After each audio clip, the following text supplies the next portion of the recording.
Olá, tudo bem? Então, que bom estarmos juntos mais uma vez, agora para iniciar Química Geral. Nós vamos dar início ao módulo 1, que é um módulo que vai tratar sobre matéria, energia, substâncias e misturas. Esse módulo também vai ser composto por 5 aulas, onde a primeira aula é a aula de matéria e energia, e eu vou descrever aqui para vocês quais vão ser os temas dessas 5 primeiras aulas, ok? Então vamos lá.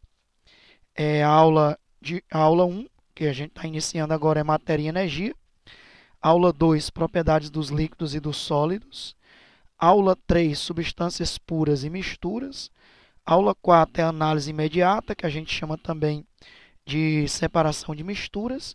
E a aula 5, utensílios de laboratório, que também podemos chamar de vidrarias. Então vamos lá, vamos iniciar a nossa aula 1 de matéria e energia. Bem, vamos iniciar com a definição de matéria. Matéria é tudo aquilo que tem massa e ocupa um lugar no espaço, ou seja, tem volume. Então a gente pode dizer que duas características são fundamentais para a gente classificar matéria. Tem que ter massa e tem que ter volume. Exemplos aqui de matéria: a madeira, o ferro, a água, a areia, o ar, o ouro e tudo que a gente possa imaginar que tenha massa e tenha volume. A ausência total de matéria é o vácuo. E o que é corpo? Corpo é qualquer porção limitada de matéria.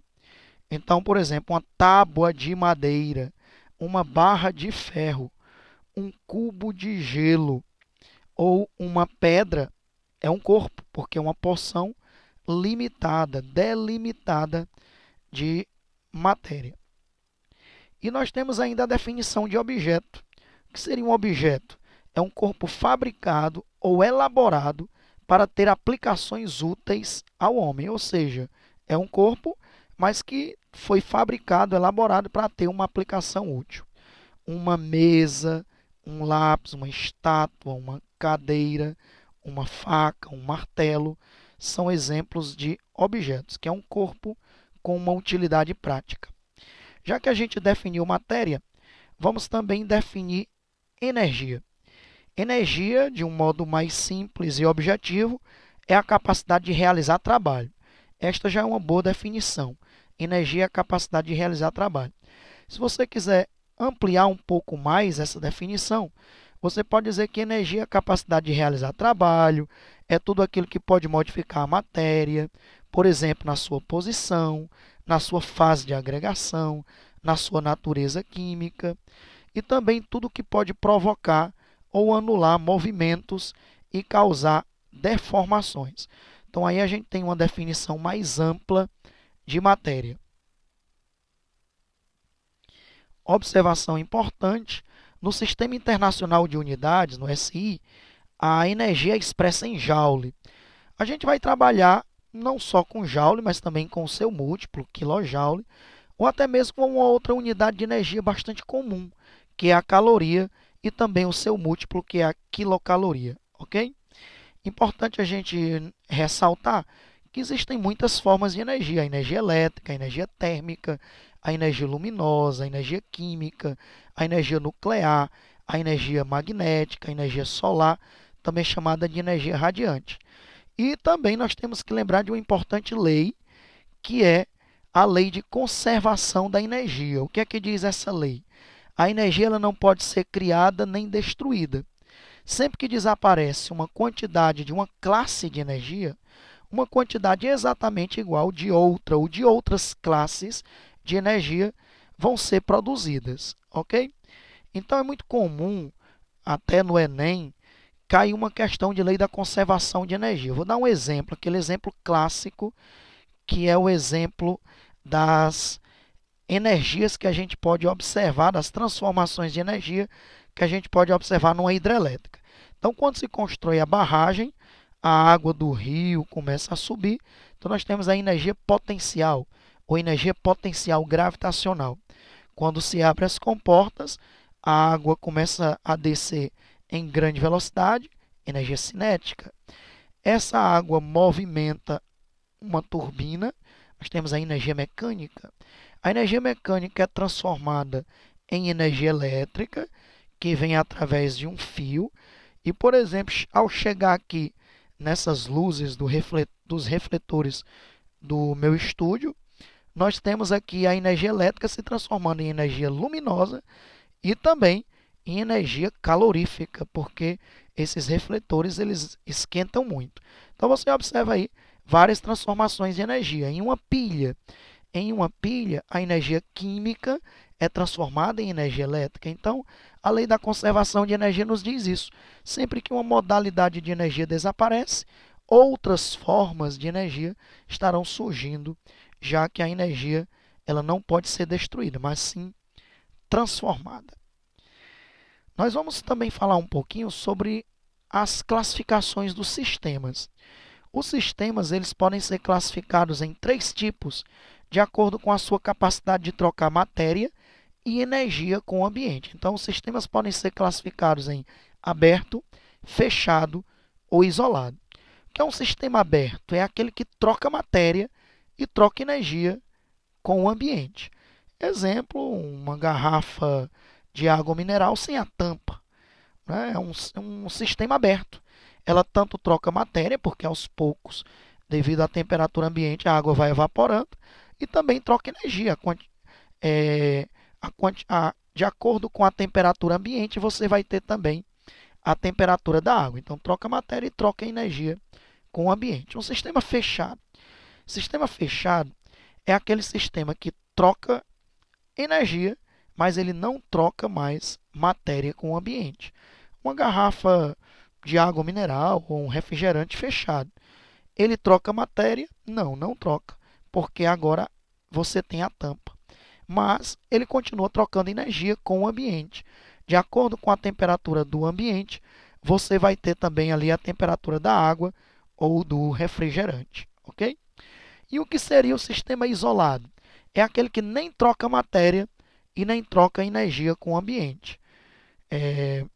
A rigor, não existe um sistema perfeitamente isolado. Um exemplo aproximado de sistema isolado seria a garrafa térmica. Mas a gente percebe que um cafezinho ou um chá dentro da garrafa térmica, ele não troca matéria, porém troca energia. Com o tempo, o café ou o chá acabam ficando na mesma temperatura do ambiente. Em um sistema isolado, um cafezinho ou um chá, ele permaneceria eternamente, perfeitamente isolado, né? Ele permaneceria eternamente na mesma temperatura, ok? E quanto às propriedades da matéria, nós vamos estudar também nesse módulo de matéria e energia as propriedades da matéria. As propriedades da matéria são propriedades que são determinadas características e que em conjunto vão definir algumas espécies de matéria. A gente costuma dividir as propriedades da matéria em 3 grandes grupos: as propriedades gerais, as propriedades funcionais e as propriedades específicas da matéria, ok? Então vamos estudar cada um desses grandes grupos. Começando pelas propriedades gerais. Propriedades gerais, por que esse nome? Porque são propriedades que são inerentes a todas as espécies de matéria.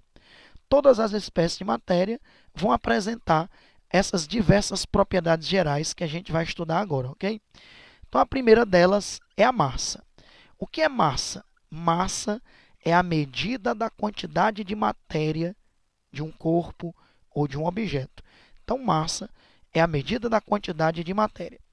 É importante que você perceba a diferença entre massa e peso. Por exemplo, a massa de um corpo, de uma determinada matéria, ela é constante, porque massa é a quantidade de matéria que um corpo possui, ou um objeto. Já o peso não. O peso ele é variável. O peso de um corpo ou de um objeto ele é variável porque o peso ele é o resultado da força de atração gravitacional. Por exemplo, aqui na Terra, um determinado corpo ou objeto tem um peso. Já se esse mesmo corpo ou objeto estiver na Lua, ele já vai apresentar um outro peso, porque a força de atração gravitacional aqui no planeta Terra e lá na Lua são diferentes. Então, a massa é a quantidade de matéria de um corpo ou um objeto. E o peso é o resultado da força de atração gravitacional sobre esse corpo, sobre esse objeto. Em química, a gente trabalha muito mais com massa do que com peso, já que a massa é constante, ok? Outra propriedade geral é a extensão. Extensão é o espaço que a matéria ocupa, é o seu volume. Toda matéria a gente viu que tem massa e tem volume. Então, massa e volume, massa e extensão, com certeza são propriedades gerais da matéria. Mas existem outras, como a gente vai citar agora. Como, por exemplo, a inércia. A inércia é a propriedade que os corpos têm de manter o seu estado de repouso ou de movimento inalterado, a menos que alguma força interfira e modifique esse estado. É uma propriedade também geral, a inércia. Observação importante é que a massa de um corpo ela está associada à sua inércia, isto é, a dificuldade de fazer variar o seu estado de movimento ou de repouso. Portanto, a gente pode até definir massa como a medida da inércia. Realmente, um corpo que tem uma massa maior tem também uma quantidade maior de inércia. Né? Mais difícil você colocar esse corpo tanto em movimento, como fazê-lo parar caso esteja em movimento. Então, a gente pode dizer, por exemplo, que um ônibus ele tem maior massa do que um automóvel e também tem maior inércia que um automóvel. Por isso que a gente pode associar a quantidade de matéria de um corpo ou de um objeto à sua inércia. Outra propriedade geral é a impenetrabilidade. Duas porções de matéria não podem ocupar simultaneamente o mesmo lugar no espaço. Uma outra propriedade geral é a divisibilidade. Toda matéria pode ser dividida sem alterar sua composição até um certo limite. Né? A matéria pode ser fracionada até um certo limite. Por exemplo, uma barra de ouro. Uma barra de ouro pode ser fracionada até chegarmos ao átomo de ouro.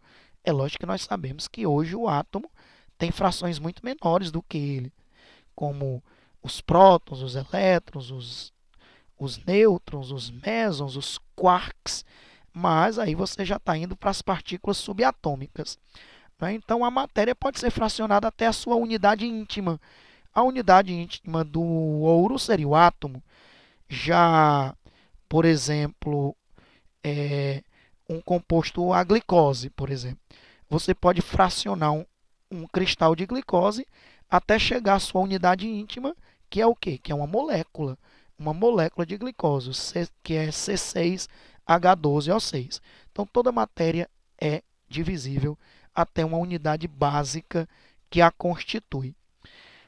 Outra propriedade geral é a compressibilidade. Sob a ação de forças externas, o volume ocupado por uma porção de matéria pode diminuir, e isso a gente chama de compressibilidade. Quando você aumenta a pressão, você diminui o volume, com isso você está comprimindo aquela matéria. Algumas matérias, é lógico, são mais compressíveis que outras. Por exemplo, os gases são mais compressíveis que os líquidos e os líquidos são mais compressíveis que os sólidos, como regra geral. Outra propriedade geral é a elasticidade. A elasticidade significa o quê? Dentro de um certo limite, se a ação de uma força causar deformação em uma matéria, ela retornará até o seu formato original assim que essa força deixar de existir. Então, a gente chama isso de compressibilidade. É lógico que certas matérias são mais compressíveis do que outras. A borracha é muito mais elástica, né? Certas matérias são mais elásticas do que outras. Né? A borracha é mais elástica do que a madeira, do que o aço, mas toda matéria tem uma certa elasticidade. Outra propriedade geral é a porosidade, ou seja, a matéria é descontínua. Existem espaços vazios, poros, entre as partículas que constituem qualquer tipo de matéria. Esses espaços podem ser maiores ou menores, tornando assim a matéria mais densa ou menos densa. Por exemplo, a cortiça apresenta poros maiores que os poros do ferro. Logo, a densidade da cortiça é menos densa do que a densidade do ferro. Eu vou até fazer aqui uma pergunta interessante, que caiu numa Olimpíada de Química, na modalidade 1, que corresponde aí ao ensino fundamental. A pergunta era bem interessante porque era assim: se existe a propriedade da impenetrabilidade da matéria, como se explica o fato de, por exemplo, se eu tiver 1 litro de água, eu dissolver 1 colher de sacarose e após essa dissolução o volume continuar o mesmo? Como é que você explicaria? Se eu tiver 1 litro de água, dissolvo 1 colher de sacarose e o volume continua o mesmo. Se existe a propriedade da impenetrabilidade, essa propriedade da impenetrabilidade está sendo desobedecida? Como é que você explicaria isso? Então, resposta: você deveria explicar que isso ocorre devido a uma outra propriedade geral da matéria, que é a porosidade. Toda matéria possui poros. Então, a água, existem espaços vazios entre as moléculas de água. Quando você dissolve a sacarose vai ocupar exatamente os espaços vazios entre as moléculas de água. Por isso que o volume da solução é o mesmo volume da água antes de você dissolver a sacarose. Agora, se você continuar dissolvendo mais sacarose ainda, vai chegar a um certo limite que a sacarose vai começar a afastar as moléculas de água, e aí sim, a partir desse limite, o volume da solução vai até ser maior do que o volume do solvente separadamente. Então, foi uma questão bem interessante para fazer o confronto entre essas duas propriedades, a impenetrabilidade da matéria e a porosidade. Com isso, a gente finalizou todas as propriedades gerais, que são as propriedades inerentes a todo tipo de matéria. Vamos agora para as propriedades funcionais. Por que esse nome, propriedades funcionais? Porque são propriedades comuns a determinados grupos de matérias, que a gente identifica por funções. Então, as propriedades funcionais, na verdade, elas estão relacionadas com as funções químicas, tanto as funções inorgânicas quanto as funções orgânicas.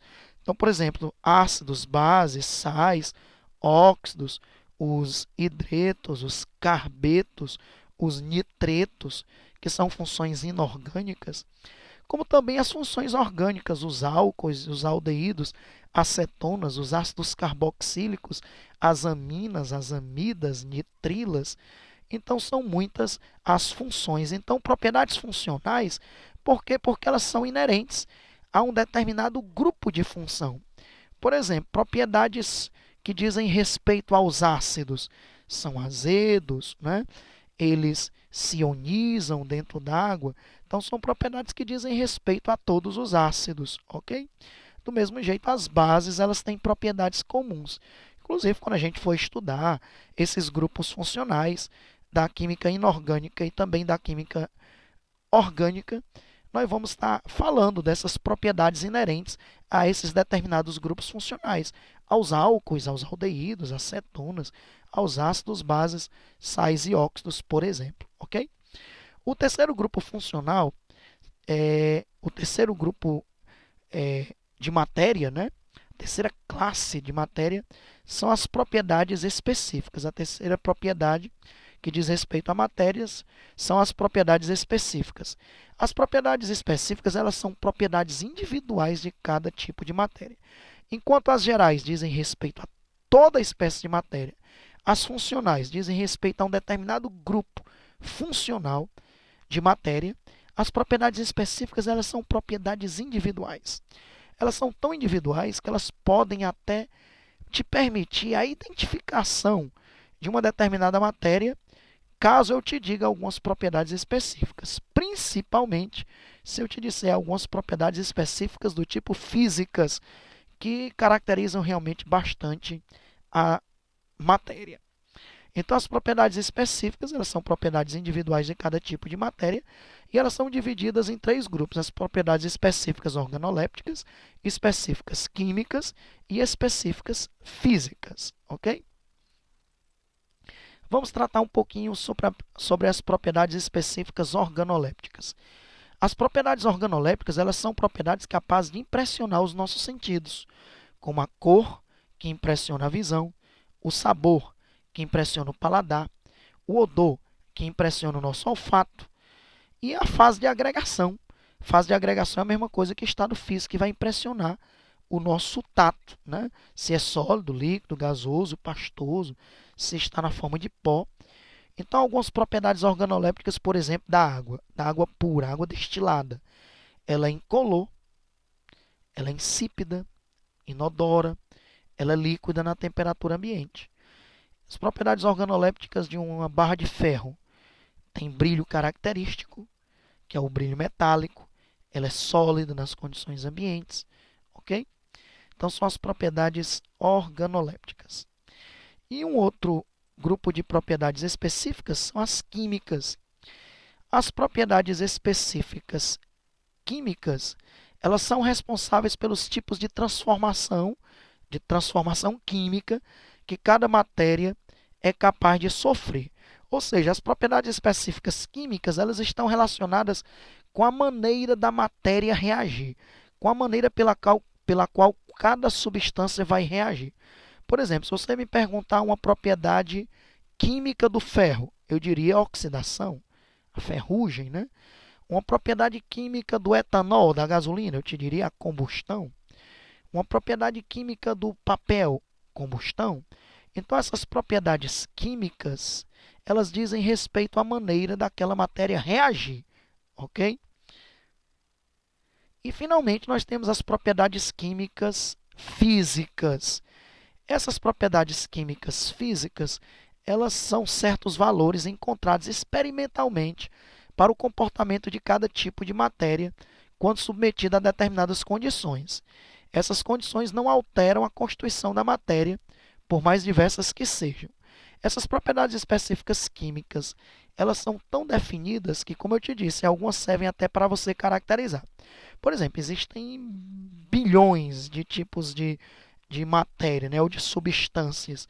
Mas se eu disser, eu estou pensando aqui em uma substância que tem um ponto de fusão sobre um ATM 0 graus Celsius e um ponto de ebulição sob pressão de um ATM de 100 graus Celsius. Aí você vai dizer, ô Alexandre, quanta criatividade você está pensando na água, com certeza. Uma substância que tem um ponto de fusão normal de 0 graus Celsius e ponto de ebulição normal de 100 graus Celsius, realmente eu estava pensando na água. Ok? Então vamos começar a descrever essas propriedades específicas físicas. A primeira é o ponto de fusão e também o ponto de solidificação. Ora, o ponto de fusão sempre coincide com o ponto de solidificação. Você sabe que fusão é a temperatura na qual a matéria passa de sólido para líquido. E solidificação é a temperatura na qual a matéria passa de líquido para sólido. Então, o ponto de fusão e o ponto de solidificação sempre são coincidentes. A temperatura na qual a matéria passa de sólido para líquido e de líquido para sólido sempre são coincidentes, ok? Então, esse ponto de fusão e o ponto de solidificação é importante que eu diga que ele varia com a pressão atmosférica, né? Então, sempre que eu falar um determinado ponto de fusão, um ponto de solidificação, eu tenho que também descrever sob que pressão eu estou indicando aquele ponto de fusão e aquele ponto de solidificação. Então, a pressão atmosférica, que é a pressão do ar atmosférico, né, que o ar atmosférico exerce, quando ocorre a 0 grau, a nível de 45 graus de latitude, ele recebe o nome, a denominação de pressão atmosférica normal, ou simplesmente pressão normal, que convencionalmente considera-se que seja de 1 atm. Então, por exemplo, qual é o ponto de fusão da água a 0 graus Celsius? O ponto de fusão normal. Do oxigênio é menos 218,7 graus Celsius. Do fósforo branco é 44,1 graus Celsius. Então, como eu te disse, a gente chama esse ponto de fusão de ponto de fusão normal. É a temperatura na qual a substância passa da fase sólida para a fase líquida sob pressão de 1 atm. Então, durante a fusão propriamente dita, a gente sabe que coexistem duas fases. Por isso que o ponto de solidificação normal de uma substância coincide com o ponto também de fusão normal. Uma outra propriedade específica física é o ponto de ebulição, que também coincide com o ponto de condensação. A temperatura na qual uma matéria passa de líquido para vapor e de vapor para líquido é sempre coincidente para uma determinada espécie de matéria. Então, são as temperaturas nas quais a matéria passa de líquido para gasoso ou para vapor e de vapor para líquido, respectivamente, sempre dentro de uma determinada pressão atmosférica. Então, sob pressão de 1 atm, a água, o ponto de ebulição e de condensação é 100 graus. O oxigênio, menos 182,8 graus Celsius. E o fósforo branco, 280 graus Celsius. O ponto de ebulição normal, como eu te disse, é a temperatura na qual a substância passa da fase líquida à fase gasosa, sob pressão de 1 atm. Durante a ebulição propriamente dita, a gente sabe que vão coexistir duas fases, né? A fase líquida e a fase de vapor. Por isso que a gente pode falar do ponto de condensação normal, que ele sempre coincide com o ponto de ebulição normal, ok? Uma outra propriedade específica física é a densidade. Densidade é a relação entre a massa e o volume, ou seja, é a relação entre a massa e o volume ocupado por uma determinada espécie de matéria. Exemplo, a densidade da água é 1 grama por centímetro cúbico ou 1 grama por ml, que é a mesma coisa. A densidade do ferro é 7,87 gramas por centímetros cúbicos ou 7,87 gramas por ml. Uma observação importante que muita gente confunde e às vezes não sabe. Existe uma pequena diferença entre densidade e massa específica. A massa específica ela é determinada, ela é definida para um material, para um determinado tipo de matéria, e não para o objeto. É propriedade de uma substância, portanto, a massa específica, né? E não para o objeto. Deixa eu te explicar melhor. Por exemplo, a massa específica do ferro é sempre constante, inclusive é tabelada. Já a densidade do ferro é variável. Eu posso ter uma esfera maciça e eu posso ter uma esfera oca, né? Então, a massa específica do ferro é sempre constante, porque massa específica é definida para um tipo de matéria, para um tipo de substância. Agora, a densidade ela é variável, porque depende do objeto que eu usei para fazer com esse ferro, né? Se eu tiver feito uma esfera oca, a densidade vai ser X. Se eu fizer uma esfera compacta, maciça, eu vou ter uma densidade Y, ok? Então, um objeto oco pode ter uma densidade muito diferente da massa específica do material que compõe. Por exemplo, a densidade de um navio é muito menor do que a densidade de um ferro, do ferro, né, ou do aço que o compõe, porque você tem um volume muito grande, ok? O navio é formado por imensos espaços vazios. Já para líquidos e gases, as expressões densidade e massa específica podem ser até consideradas como sinônimas, né? Porque um líquido e um gás não tem essa dimensão de ser oco ou de ter espaços vazios para diferenciar a densidade da matéria ou do objeto, não tem sentido isso. Então, essa diferença é principalmente para sólidos, ok? Então, dadas as propriedades físicas desses estados, do estado líquido e do estado gasoso, às vezes a gente até considera que densidade e massa específica são sinônimos. Então, fique atento, porque às vezes se considera densidade como sinônimo de massa específica, porque ambos é a relação entre a massa e o volume. Mas você viu que para sólidos a diferença entre densidade e massa específica é bem considerável, ok? Coeficiente de solubilidade.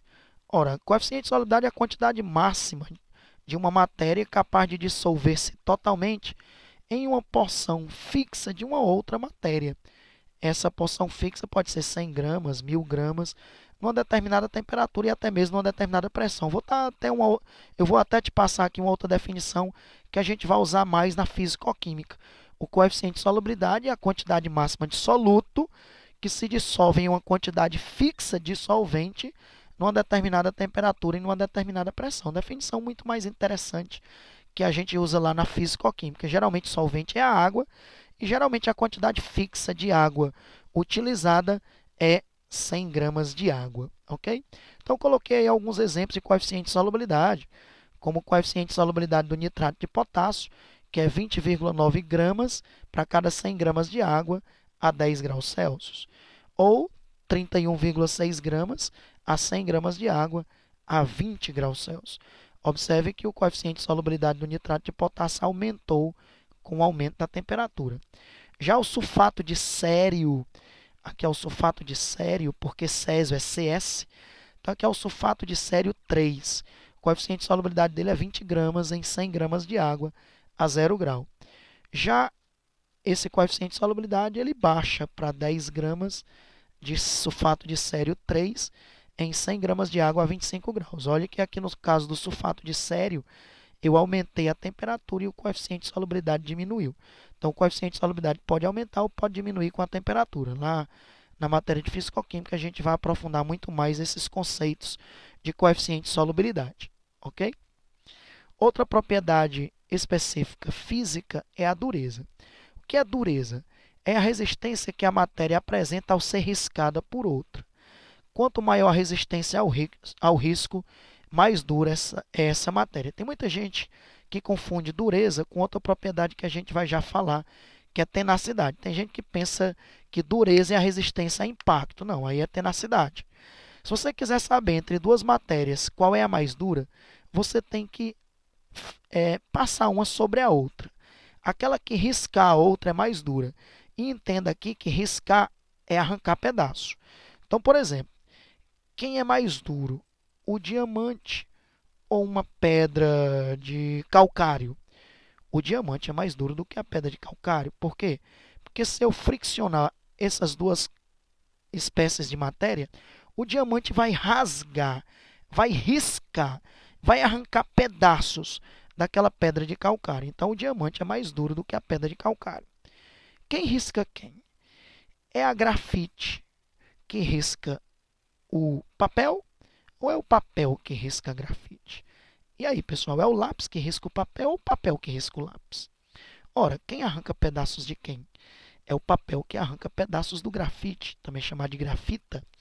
Então, se é o pedaço que arranca pedaços da grafite, significa que o papel é mais duro do que o grafite, ok? Quem risca quem? É o giz que risca o quadro negro ou é o quadro negro que risca o giz? É o quadro negro que risca o giz, porque o quadro negro arranca pedaços do giz. Então, o quadro negro é mais duro do que o giz, ok? Então, por favor, não confunda dureza, que é a capacidade de riscar, de uma matéria riscar a outra, arrancar pedaços da outra, com tenacidade, que é a resistência a impacto, ok? Um cientista chamado Morris, ele elaborou uma escala formada por 10 materiais e para cada material desse ele atribuiu uma dureza, que vai de 1 a 10. Então, de acordo com a escala de Morris, o material menos duro é o talco. O talco é um mineral. A gipsita tem dureza 2, a calcita dureza 3, fluorita dureza 4, a apatita dureza 5, feldspato dureza 6, quartzo dureza 7, topázio dureza 8, coridon dureza 9 e o diamante, que é a substância mais dura da natureza, tem dureza 10. Então, qualquer material de dureza maior significa que ele arranca pedaços de um material de dureza menor, ok? Como eu te disse, agora vem a outra propriedade específica, que é a tenacidade. Tenacidade é a propriedade que a matéria tem de resistir a impactos, a choques mecânicos, né? Dizemos que um material é tenaz quando ele resiste fortemente a grandes impactos sem se quebrar, né?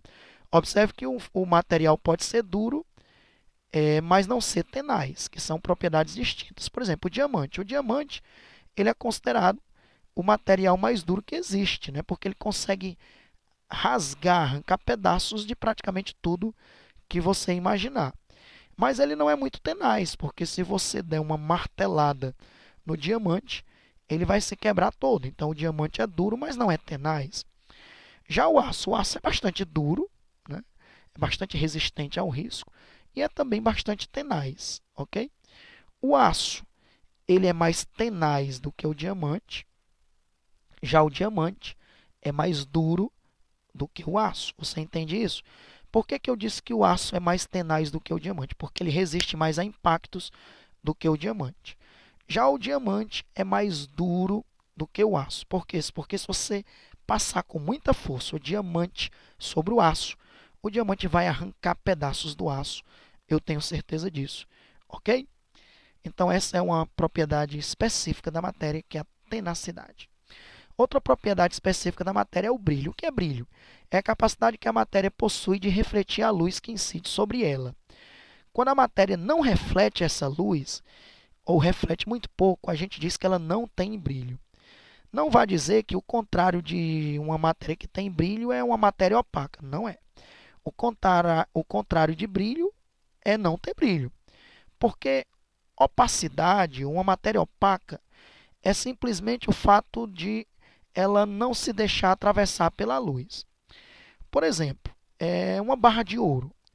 Uma barra de ouro ela tem brilho, né? Ela reflete a luz que incide sobre ela. No entanto, ela é opaca. Ela tem brilho e é opaca simultaneamente, porque ela não deixa a luz atravessá-la. Tá certo? Então, não vai imaginar que o contrário de brilho é opacidade, que não é. Ok? O contrário de brilho é não ter brilho. Tá bom? Opacidade é outra característica completamente diferente da matéria. Então, a matéria pode ser ao mesmo tempo brilhante e opaca, como eu te disse no exemplo lá da barra de ouro. Uma barra de ouro é brilhante e opaca, reflete a luz, mas não deixa ser atravessada por essa luz. Ok?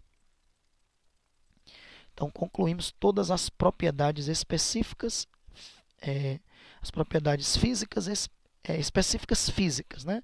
Porque as específicas podem ser organolépticas, podem ser funcionais, né? E também elas podem ser físicas. Dentre essas, não tenha dúvida que as mais importantes são as físicas, porque elas caracterizam muito melhor a matéria. Ok? Nós vamos agora falar sobre as fases de agregação da matéria. Veja bem, fases de agregação é sinônimo de estados físicos, apesar de que é preferível a gente usar o termo fase de agregação do que estado físico, ok? Mas muita gente considera isso como sinônimo. Eu começo fazendo uma pergunta. Quantas são as fases de agregação da matéria? Quantos são os estados físicos da matéria? Alguns vão dizer, são 3, outros 5. Na verdade, é bem difícil você definir quantas são as fases de agregação da matéria. Nós vamos falar de 3 estados físicos fundamentais, mas nós vamos estudar aqui 5 estados físicos, ou 5 fases de agregação da matéria. E eu vou chegar a citar até mesmo 7. 7 fases de agregação da matéria, ok? Então, se você está com curiosidade de saber quais são essas 5 fases de agregação que a gente vai estudar, e esses 7 que eu vou até chegar a citar, é só prestar atenção, tá bom? Então, a primeira fase de agregação é a fase sólida. O que caracteriza a fase sólida é a rigidez. Então, as substâncias apresentam na fase sólida, elas vão apresentar uma organização maior, né? Porque elas possuem um menor conteúdo energético. Então, as partículas que constituem a fase sólida, elas estão relativamente organizadas num retículo cristalino. Elas vibram, mas elas não têm liberdade de movimento para sair de um lugar para outro, ok? Então, a fase sólida é caracterizada pela rigidez. Já a fase líquida, o que caracteriza a fase líquida é a fluidez. Os líquidos são fluidos, né? Então, as partículas se apresentam desordenadas e elas têm uma certa liberdade de movimento, podendo sair de um lugar para o outro. A fase líquida já apresenta um conteúdo energético que é maior do que a fase sólida, mas é menor do que a fase de gás ou vapor, ok? E temos também a fase gasosa. O que caracteriza a fase gasosa é o caos, ou seja, a matéria tem um grande conteúdo energético, então tem uma grande liberdade de movimento. Existem um grande espaço vazio entre as partículas que constituem a fase gasosa. Então, a fase gasosa ela tem um conteúdo muito maior de energia do que a fase sólida ou do que a fase líquida. É muito comum se comparar as 3 fases de agregação da matéria, que é a fase sólida, líquida e gasosa, diferenciando-as quanto à forma e ao volume. Por exemplo, a fase sólida ela tem forma invariável e volume constante. Os sólidos são muito pouco compressíveis. Já o líquido tem forma variável, porque a forma de um líquido é o recipiente que o contém, e o volume constante. Os líquidos são também pouco compressíveis. Já a fase gasosa tem forma variável e volume também variável, porque os gases são muito compressíveis e também têm uma grande expansibilidade. Ok? Falar um pouquinho dos nomes, das denominações dessas mudanças de fases, lembrando que a gente está falando ainda das 3 fases fundamentais, né? A sólida, a líquida e a gasosa. Muito bem, a passagem de sólido para líquido a gente chama de fusão. De líquido para vapor ou para gás, vaporização. E de sólido direto para gás ou vapor, sublimação. Essas 3 transformações aqui, elas são endotérmicas, porque eu tenho que aumentar o conteúdo energético, né? Não esqueça que o líquido tem um conteúdo energético maior do que o sólido e, por sua vez, o gás ou vapor tem um conteúdo energético maior do que o líquido. Então, essas transformações aqui para a minha direita são transformações endotérmicas, ok? Elas ocorrem com a absorção de energia, a fusão, a vaporização e a sublimação, porque eu estou passando de uma fase que tem um menor conteúdo energético para uma fase que tem um maior conteúdo energético ou uma maior entalpia, que é um termo que a gente vai usar lá na termoquímica, na fisicoquímica. Já essas transformações aqui são transformações que eu vou estar diminuindo o meu conteúdo energético. Então, são transformações exotérmicas. Elas ocorrem com liberação de energia. A passagem de gás ou vapor para líquido, de líquido para sólido, ou a passagem direta de gás ou vapor para sólido. Ok? Como é o nome dessas transformações? Vamos lá. De gás ou vapor para líquido, a gente generaliza chamando de condensação ou liquefação. Só que existe uma diferença. Preste muita atenção nisso que eu vou explicar agora, ok? A passagem de gás para líquido é liquefação. A passagem de vapor para líquido é condensação. Achando qual a diferença, então, entre liquefação e condensação? Veja bem, quem sofre condensação é o vapor. Para um vapor condensar, pessoal, basta diminuir a temperatura. Então, para o vapor de água condensar, basta diminuir a temperatura. Por exemplo, quando está chovendo, né, bastou diminuir a temperatura que o vapor de água condensou e se transformou em água líquida. Então, o vapor sofre condensação pela simples diminuição da temperatura. Já um gás, para você passar um gás para a fase líquida, não basta só diminuir a temperatura, você também tem que aumentar a pressão, ok?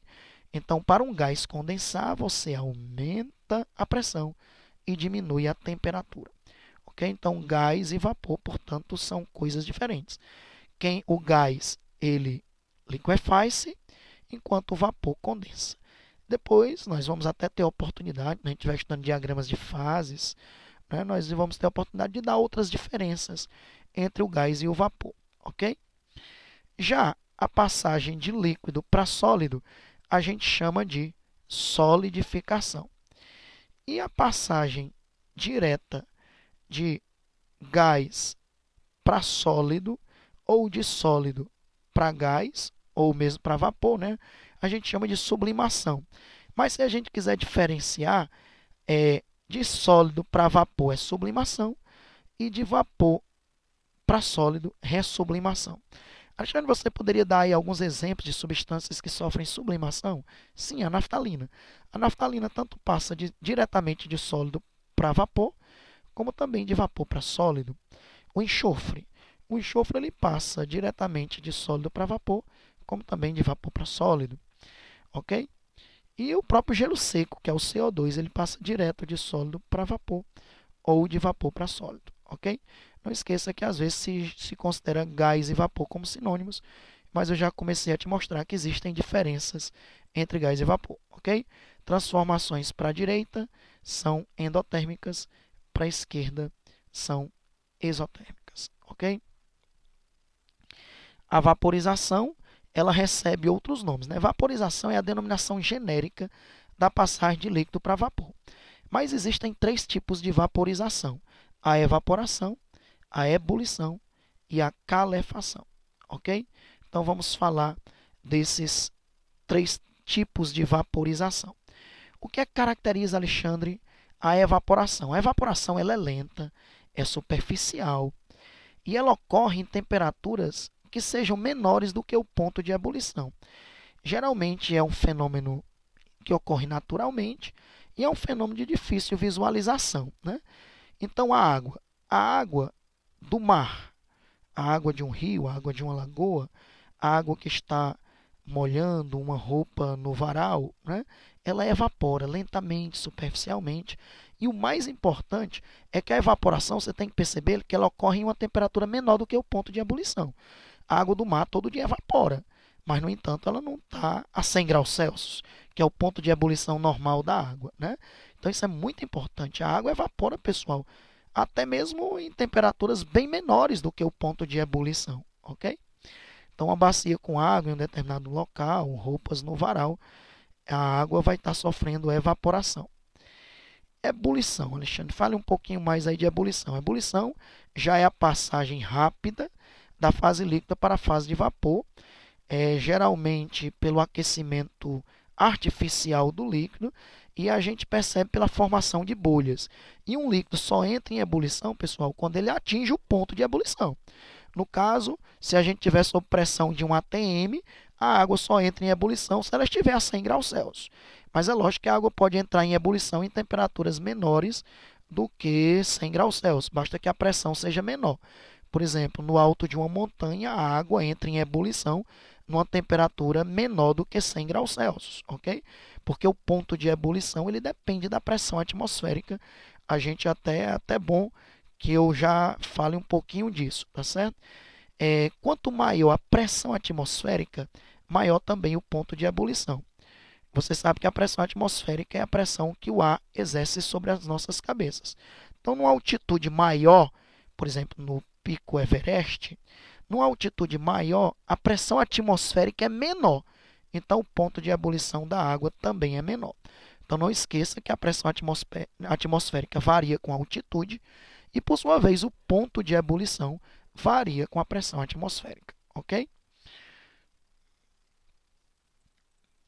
E, finalmente, nós temos aí a calefação, que é o terceiro tipo de vaporização. A calefação é uma passagem muito rápida da fase líquida para a fase de vapor, quando um líquido se aproxima de uma superfície metálica quente. Por exemplo, você coloca água sobre uma chapa metálica quente, é calefação, é a passagem praticamente instantânea de líquido para vapor, ok? Então, a vaporização pode ser evaporação, ebulição e calefação. Muito importante que você saiba fazer essa diferença. Eu vou falar um pouquinho mais sobre a diferença entre gás e vapor, mas, repito, a gente ainda vai falar ainda quando a gente estiver estudando propriedades coligativas, os diagramas de fase, por exemplo, ok? Mas eu coloquei aí mais algumas diferenças. Por exemplo, eu anotei aí, ó, vapor é a designação dada à matéria no estado gasoso, quando ela é capaz de existir em equilíbrio com o líquido ou com o sólido correspondente, podendo sofrer liquefação, ó, pelo simples abaixamento da temperatura ou aumento da pressão.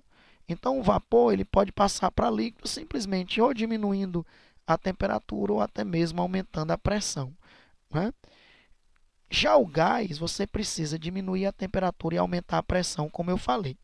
Mas eu quero te dar agora uma diferença bem prática, quando é que você deve usar o termo gás e quando é que você deve usar o termo vapor, ok? Você deve chamar de gás uma substância que nas condições ambientes já esteja na fase gasosa. As condições ambientes a gente considera como temperatura de 25 graus Celsius e pressão de 1 atm. Então, uma substância que já esteja na fase gasosa, nas condições ambientes, você deve chamar de gás. Por exemplo, gás oxigênio, gás nitrogênio, gás hélio, gás carbônico, gás SO2, gás NO2, gás N2O, né? Por quê? Porque essas substâncias elas já estão na fase gasosa nas condições ambientes. Você deve chamar de vapor uma substância que nas condições ambientes seja um sólido, esteja na fase sólida ou na fase líquida. Então, o correto é você dizer vapor de água, porque a água nas condições ambientes é líquida. Vapor de álcool, vapor de gasolina, porque são substâncias líquidas nas condições ambientes. Vapor de mercúrio, porque são substâncias líquidas nas condições ambientes. Vapor de ferro, por quê? Porque é uma substância sólida nas condições ambientes. Então, a partir de agora, facilmente você sabe quando deve designar gás ou quando deve designar vapor. Lembre-se que eu não esgotei as diferenças entre gás e vapor. Nós ainda temos muitas diferenças entre essas duas fases para ressaltar em outras áreas da química, ok? Alexandre, você falou então dos 3 estados físicos fundamentais, o sólido, o líquido e o gasoso. Mas existe um quarto estado físico que é o plasma, ok? O plasma ele é formado em temperaturas altíssimas. Quando, por exemplo, você aquece um gás a altas temperaturas, além de ocorrer a quebra das moléculas que compõem esse gás, por exemplo, se você estiver aquecendo o gás oxigênio a altíssimas temperaturas, a molécula de O2 vai se quebrar em 2 átomos de oxigênio. Mas não vai ocorrer só isso. No plasma você não tem apenas os átomos separados. Devido a altas temperaturas, os elétrons que compõem esses átomos, eles vão saltar para fora do átomo. Então, o que seria o plasma? Seria, vamos dizer assim, uma sopa, entre aspas, né, de elétrons e cátions, elétrons livres e cátions. Esses elétrons ficam se movimentando livremente, envolvendo esses cátions, que foram formados quando os átomos perderam esses elétrons. Isso foi ocasionado pelas altas temperaturas. O plasma ele conduz a corrente elétrica por causa desses elétrons livres. Né? Para se conduzir corrente elétrica, você tem que ter elétrons livres ou íons livres. No caso do plasma, você tem elétrons livres. E o plasma ele não possui nem forma nem volume definidos. Ok? O plasma é o estado mais comum da matéria comum, essa matéria que a gente encontra comumente no universo, ele é o estado físico mais abundante. A maior parte da matéria ela se encontra no universo na forma de plasma, né?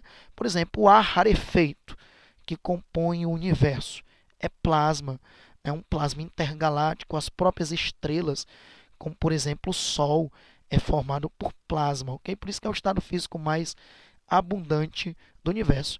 Um exemplo de plasma aqui bem próximo de nós é um relâmpago. Quando você tem um relâmpago, você tem ali plasma, ok?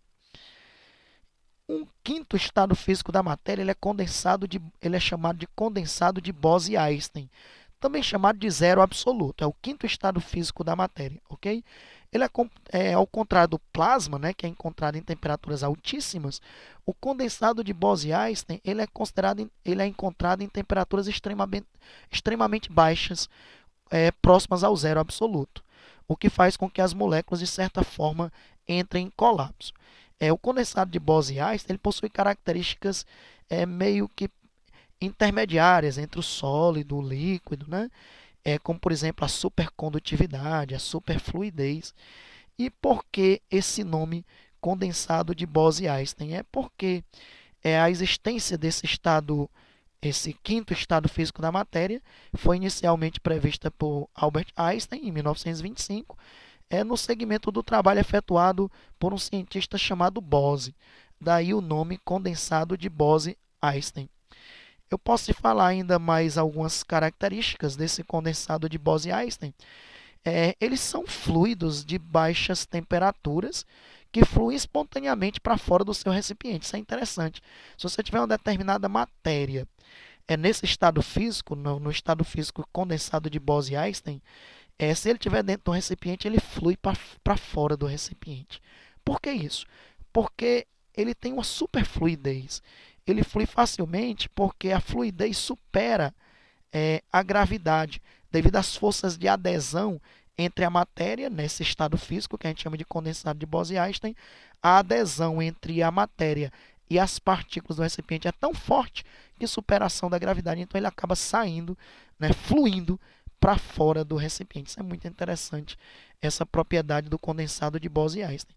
O condensado de Bose-Einstein é particularmente estudado na mecânica quântica, ok?